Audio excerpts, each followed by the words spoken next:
challenge. I'd like to introduce Gautam Akiwate, I hope I pronounced that correctly, who will be presenting retroactive identification of targeted domain hijacks. Gautam is a postdoctoral researcher at Stanford University. He's coming to us today from Palo Alto, California. This is Gautam's first time presenting at Nanog, and it's a pleasure to have him speaking with us today. Welcome, Gautam.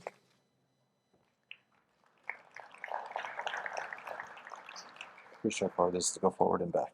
Okay. Thank you. Thank you for the kind introduction. My name is Gautam Akiwate, and this is my first time presenting at Nanog. So this is my first talk. And the talk is titled Retroactive Identification of Targeted Domain Hijacks. And this work was done with folks at UC San Diego, CADA, and some wonderful Dutch folks over at University of Twente. So a little bit about me before we get started. I'm a postdoctoral researcher at Stanford University, and I just finished my PhD at UC San Diego, working with some folks both from the CSE and CADA, of which we've heard quite a bit. And I broadly work in a field called empirical security, though after Michael's talk, like maybe I should call it the cult of security.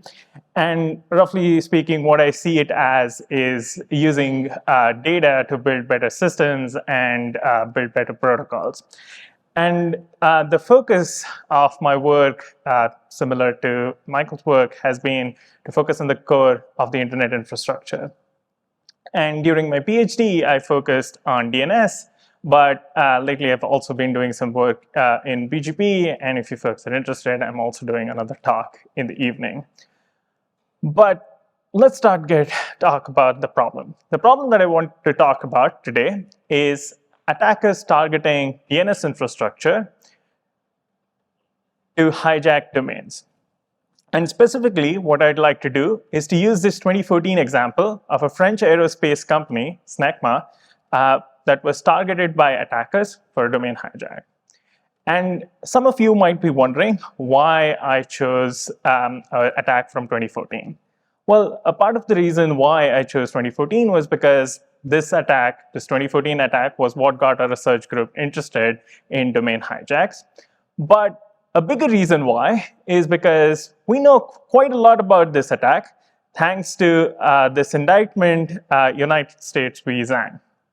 And this attack was part of a larger coordinated attack against aerospace company. And by the way, if you haven't read this indictment, I highly encourage you to read it. I have not read a lot of indictments, but this one is great.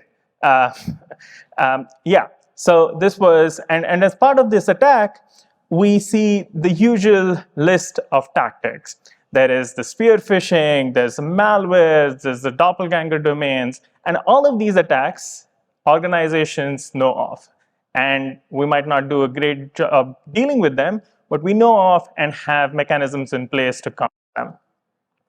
However, one intrusion tactic sort of stood out, which was that of domain hijacking, wherein instead of the attacker targeting the organization, the attacker instead targets the registrar and essentially uses the registrar to execute domain hijack against the domain. So in this case, the organization really cannot do a lot against the attack because the attacker is instead targeting the registrar. So let's see how actually this domain hijack works in practice. So let's say you're a client trying to log into the secure network of this French aerospace company. Typically, what you would like to do is to sort of go into this secure.snecma.fr, pull up this secure portal, like enter your username and password, and log into this portal.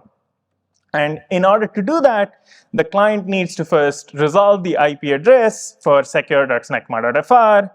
And in order to do that, it sends it out to the recursive resolver. And all of us are familiar with how this proceeds next. The recursive resolver goes to the root authoritative name server, which refers it to the .fr authoritative name servers. The .fr top-level domain authoritative name servers will refer it to the domain authoritative name servers, which are ns1 and ns2 snecma.fr. And finally, the domain authoritative name servers will respond back with the IP addresses of the domain the recursive resolver is going to cache this IP address and forward it back to the client. And the client is then going to go to this IP address to fetch this web page. And the user is going to type in their username and password. Okay? All of us are familiar with how this normally works. Now let's see what happened in 2014. In 2014, attackers were able to maliciously update DNS delegations at the top-level domain authoritative name server. So what that means is instead of responding with NS1 and NS2 SNEC metadata far, instead, they respond with attacker-controlled authoritative name servers. And I want to be clear here. This is not DNS cache poisoning wherein attackers target the DNS query protocol. Instead, the attackers target the registrar in order to influence the DNS delegations at the top-level domain authoritative name servers. They can also target the registry, but as we know from the indictments, they targeted the registrar. And because the attackers now control the authoritative name server, they can redirect all users to an IP address of their choice. And once the browser is made to go to this IP address, they're going to pull up a web page, a malicious web page that looks similar. And this is just the beginning of the attack. After the attacker does that, they can sort of try to prompt some sort of malicious download, mimic web page so that you can harvest credentials. The list goes on and on. But at this point of time, you folks might be thinking, well, Gautam, that was 2014. Surely this can't work now. We are in 2022, 2023. Oh, wow. We're in 2023, and we would like to, we have a lot of secure mechanisms in place. We have TLS. A lot of browsers don't even allow us to do anything without TLS. So how exactly would this attack work? Shouldn't TLS protect us from this exact scenario? And it turns out it would have, but they don't.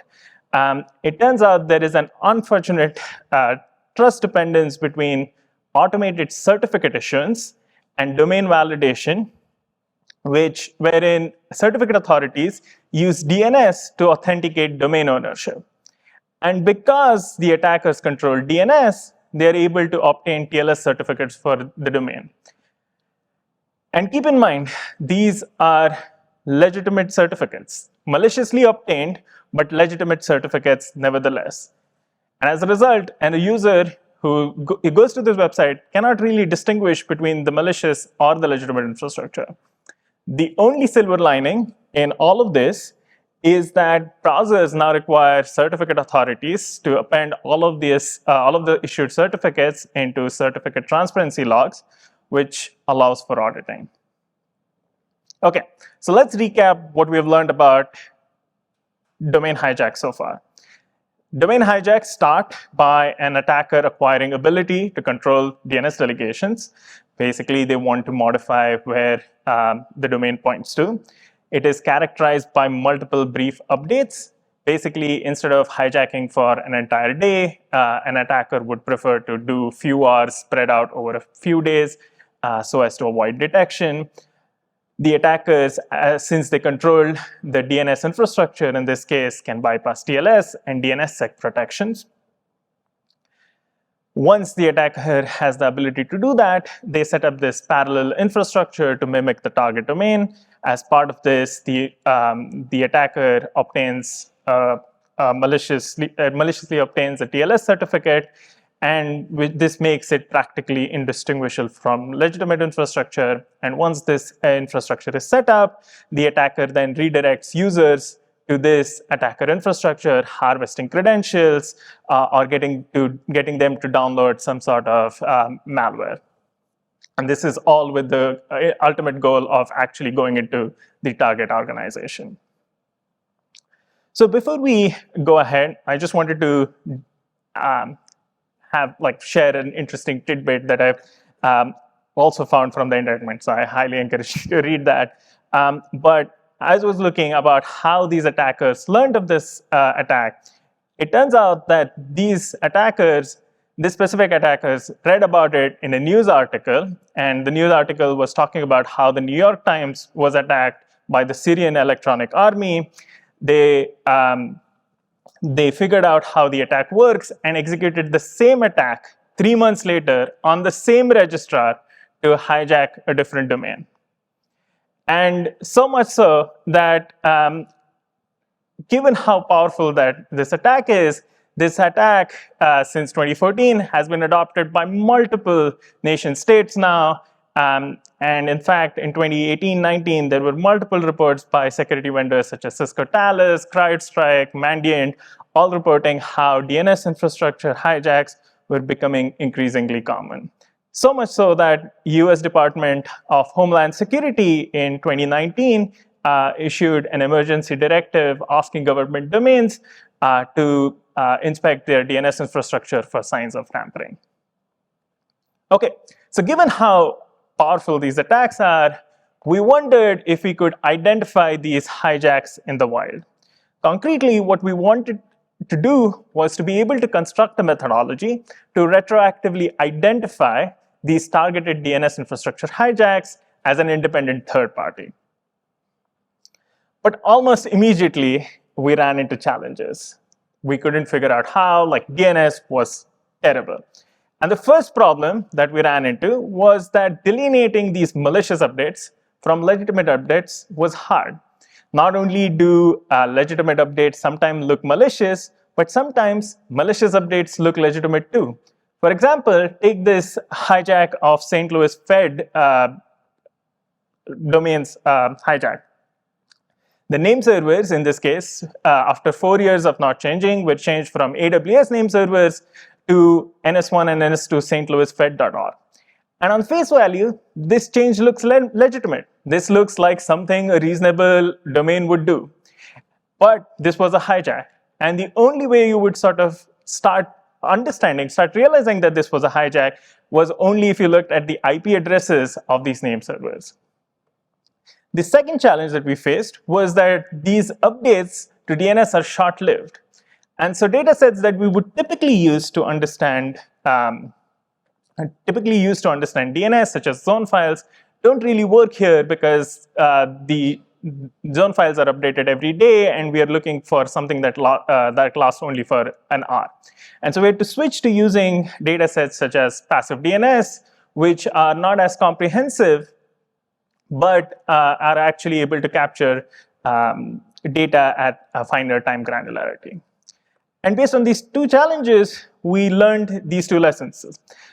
The first lesson was that we can't really rely solely on DNS to determine hijacks, and that we needed multiple data sets to corroborate hijacks. And so we had to go back to the drawing board, and we decided to focus on the operational requirements of the hijack to understand how we could better detect this. So let's recall the operational requirements of the hijack. The first requirement is that the attacker be able to update DNS resolutions to point to their own malicious IP. So that's the first requirement. The second requirement is that an attacker be able to obtain a TLS certificate to prevent browser warnings. And once they have this TLS certificate, they can now set up this attacker infrastructure. They can set up this infrastructure to mimic the target domain, which uses this TLS certificate at this malicious IP, which then the target domain will point to. Okay? And herein lies the key insight for our methodology, is that this attacker infrastructure will appear in global IP scans looking for certificates. And if that doesn't make sense, that's fine. I will walk through an example. Okay, so here's the intuition behind our approach. What we're going to do is we're going to use global IP scans to identify the attacker infrastructure. Concretely, we're going to identify the attacker IP and the certificate IP, the malicious certificate. Once we identify the malicious IP and the malicious certificate, we're going to use passive DNS to corroborate that the target domain was indeed redirected to this malicious IP. Once we corroborate that, we can then corroborate that this malicious certificate was indeed issued during this period of redirection. And put together, now we have some compelling hijacking evidence. We now know that not only was the DNS redirected for this domain, but that a new certificate was issued at the same time, and that this newly issued certificate was used at this redirected IP. Okay? So a lot of you folks might be wondering, all of this hinges on us being able to identify the attacker infrastructure. So how do we go about identifying the attacker infrastructure? And in order to identify the attacker infrastructure, we need to start out by mapping the observable infrastructure for a domain. The observable infrastructure for a domain are the IP addresses and certificates that secure and serve the domain. So what does that look like? So going back to our favorite domain, secure.snecma.fr, we have the IP address and the certificate A that together form the observable infrastructure for the domain. Okay? We can then annotate this observable infrastructure with some data about the geolocation, the origin AS, what was the issuing certificate authority, and the likes. And then we can observe this observable infrastructure for changes longitudinally. So we're going to take this observable infrastructure and then look at it longitudinally. So what does that look like? So let's say in our first scan, we see this one deployment with the same IP and certificate A, geolocated in France, and this is great. And a week later, in a second scan, we still really see no changes. It is still the same deployment in France with the same certificate. Nothing really has changed. But a week later, we see a new deployment crop up in the US. Now, this is a different IP with a different certificate issued by a different certificate authority in a different country. But we still can't really know whether this is legitimate or malicious, because it very well could be that SNECMA is setting up some US operations. So how do we really know whether it's legitimate or malicious? And thankfully for us, a week later, this deployment disappears, and what we're left with is this original deployment. And if you were to look at a summarized view, what we call a deployment map of this of these scans, what we would see is that this second deployment, this transient deployment, has a different fingerprint from the stable deployment. Okay? And I think we're ready to call that this is a suspicious deployment, right? And now we can sort of inspect this further, and we can check if passive DNS if secure.snecma.fr was ever redirected to this IP address, and then check if this certificate B was issued during this period of redirection. And then overall, we can start putting a picture of whether this was actually a hijack or not.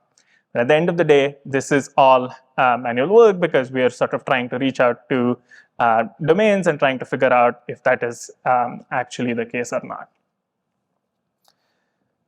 Once we have this intuition, we are ready to operationalize using this 5-step methodology.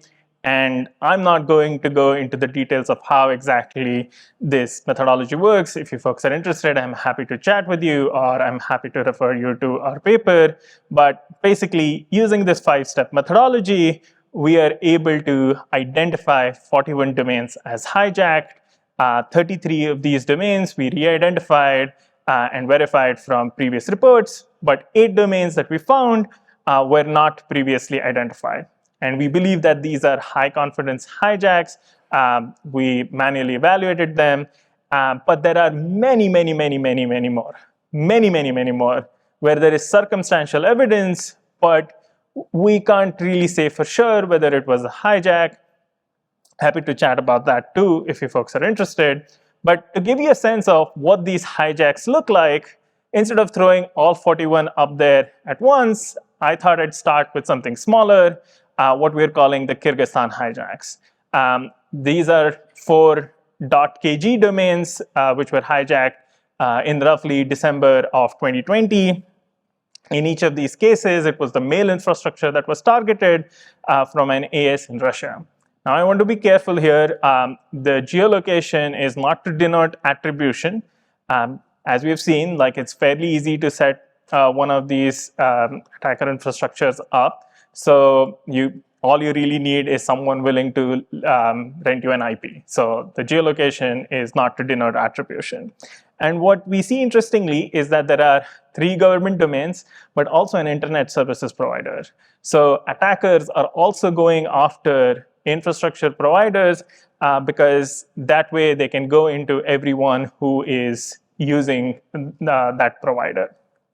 So as a concrete example, so for mfa.gov.kg, I thought I'd share a little bit an interesting tidbit about how the attackers try to operationalize their attack. In addition to like harvesting credentials, they also sort of popped up an error message saying, oh, like you need to continue using this email service, you need to install the security update, and ask people to download a malware.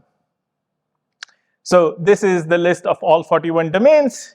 I don't expect any of you to be able to read that, but basically what you might be able to sort of see is that there are some trends. There is a lot of mail infrastructure, a lot of government domains, and some infrastructure providers. And in fact, if you look at the organizations that were hijacked, we see government domains followed by infrastructure providers at the end. So I'd like to summarize what we have learned so far before I sort of talk about some of the parting thoughts and what it means. They're not like really profound thoughts, but something to get the discussion on, started. So in summary, what we showed that it is possible to identify these DNS infrastructure hijacks as a third party. What was more concerning, however, was that traditional mechanisms that we would rely on, such as TLS and DNSSEC, do not really work, since the attackers in this case actually control the DNS infrastructure or are in the registrar. And then there is a need for more transparency and proactive measurements to understand how to mitigate these hijacks. And with that, I'd like to sort of take a few minutes to talk about parting thoughts and what that exactly means for network operators. Us being in academia, like I would like to see this more of as a discussion, like to try and get a sense of what you folks are thinking about as you see these attacks. But the first thought was basically that DNS essentially introduces a dependency on external entities. For example, the registrar, the registry, or your managed DNS provider, allowing for a supply chain attacks. And this is not just a hypothetical risk. Operators are prime targets.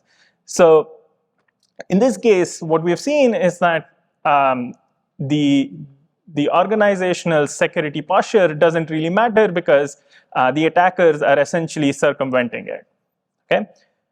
The second thought was that secure protocols do not always mean secure. And an example that always comes to mind is how, like, when TLS was initially rolled out, we used to have like these green buttons at the top saying that it was secure, and what users sort of thought it meant was that this is in fact PayPal and this is in fact WhatsApp, leading Chrome to say, like actually abandon the green symbol for the TLS.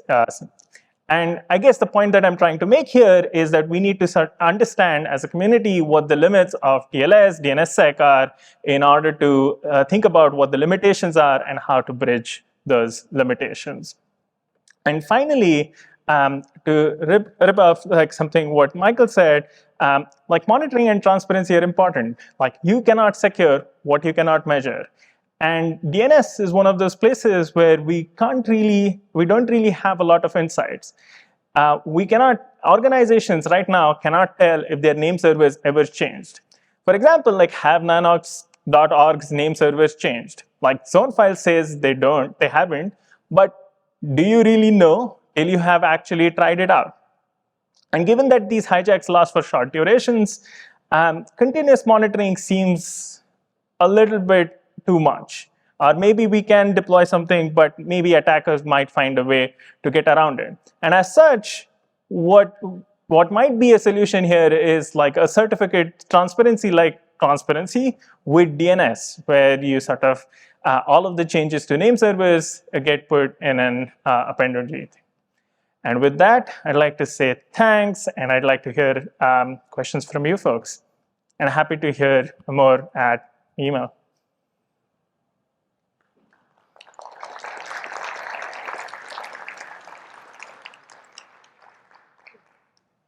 Hi, so Warren Kamari, Google.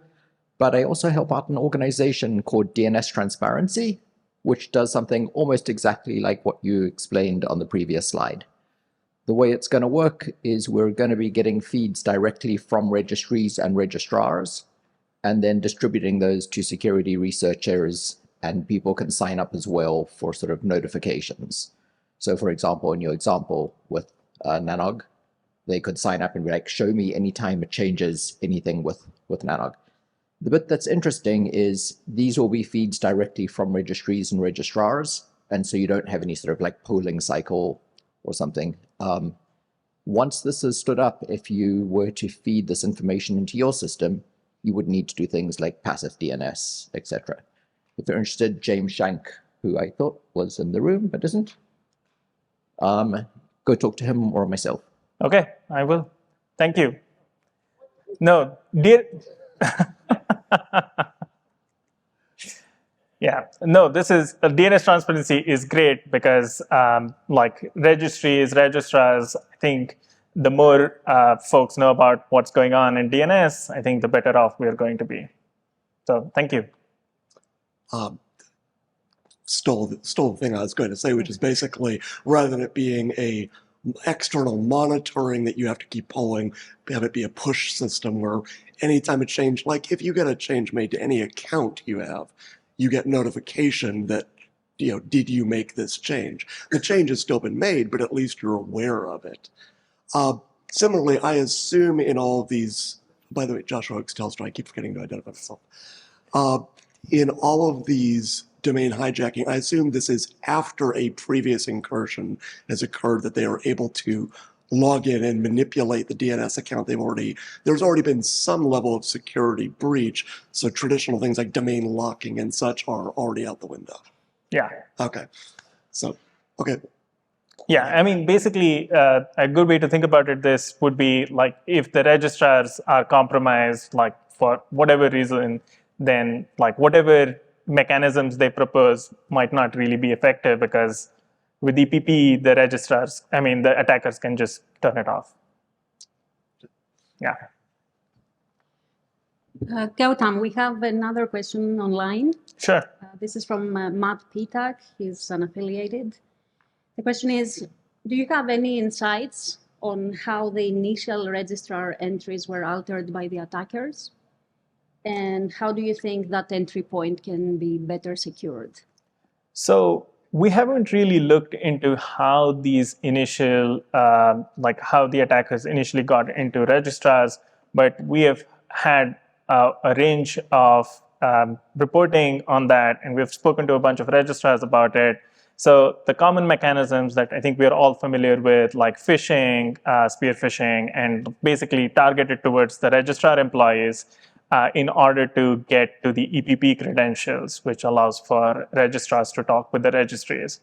But I think what was also suggested to us was that there could be an insider threat too. Like, and if you go read the indictment, one of the potential ways that attackers could get in was pay somebody at the registrar to like intentionally leak their credentials or sort of exfiltrate the EPP credentials. So there are a wide range of ways that this can happen.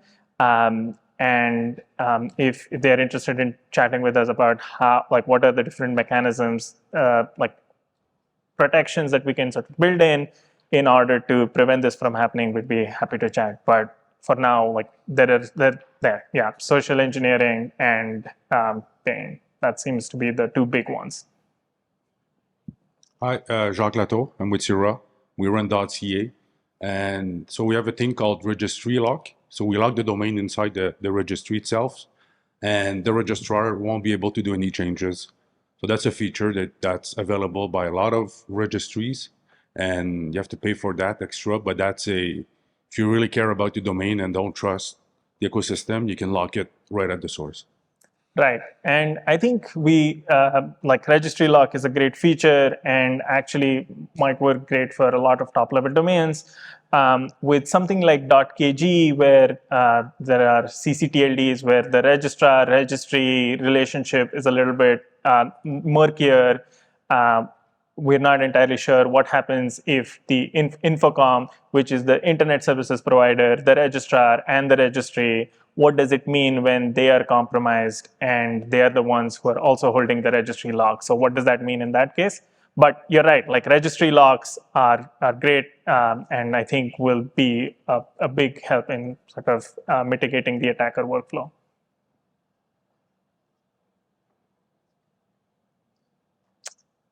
Okay, right on time.